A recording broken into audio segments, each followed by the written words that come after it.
As you wish, there's many ways to organize this material, but ta-da, ta-da, ta-da.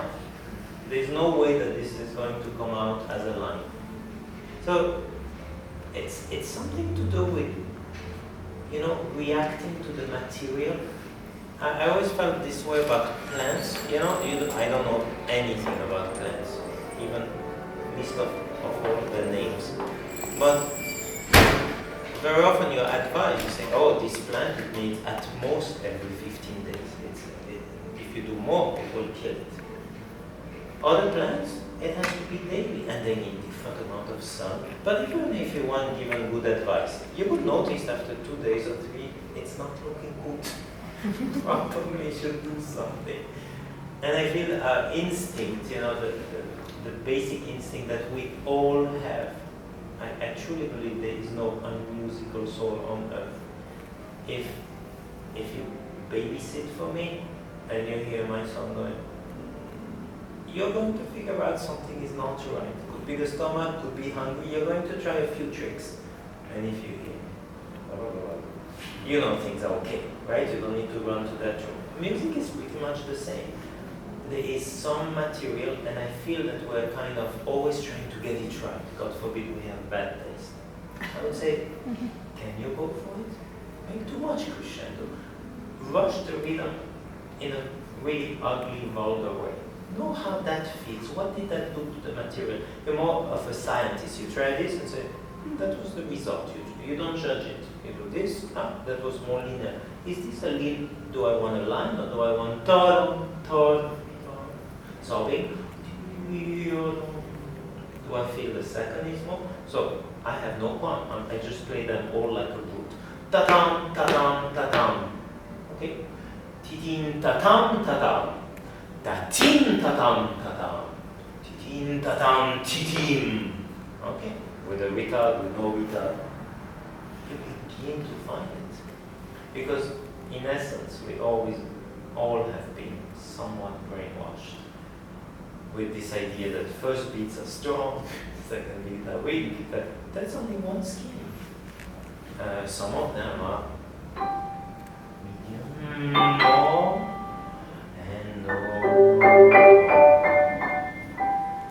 Right? You could say, you can make all of them the same, you can go down to the second one, and a light one. That's one way to travel to. We can say to make two the same is wrong, but you can judge. It makes the music more static, more moving. And if you say, before you this is still, you want to move the same way. If you think here, obviously it will move differently. So if you learn not to judge and try things, you will find treasures for your own, and you will learn also to practice the great variety that this music is.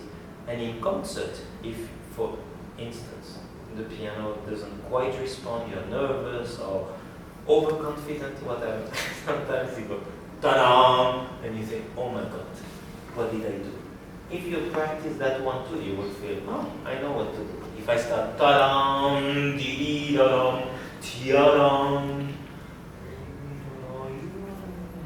you see what I mean? You're ready with plan B, with plan C, that means you emotionally and intellectually think that this doesn't mean only one thing. Do you see my point? So I find that practicing is actually fun because you are practicing your ideas. One more time for me.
everything is an inference. We all look at the same score, but we deduce different things. And that's all right, it should be that way. We're different people, for God's sake. So, one consideration for all those markings that look like diminuendo, you know, the pin that goes down or the pin that opens. I suggest read something like Chopin Barcarolle and take a good look. You'll be faced with the same problem all of us are. That you have a diminuendo sign, which is acknowledged as a diminuendo, and in the same bar, right there, you will say the letters D-I-M for diminuendo. You have a crescendo, what we assume is a crescendo, at least in Mozart. Suddenly you have crash for crescendo. So now, logic dictates that why on earth would he write twice the same thing? Crescendo, crescendo. Well, in case you miss the first one, that makes no sense. And on top of it, crescendo in Italian means to get louder. So if that's the, with letters, maybe the other sign means something else. So one of the possibilities, at least that's, you forward your own, is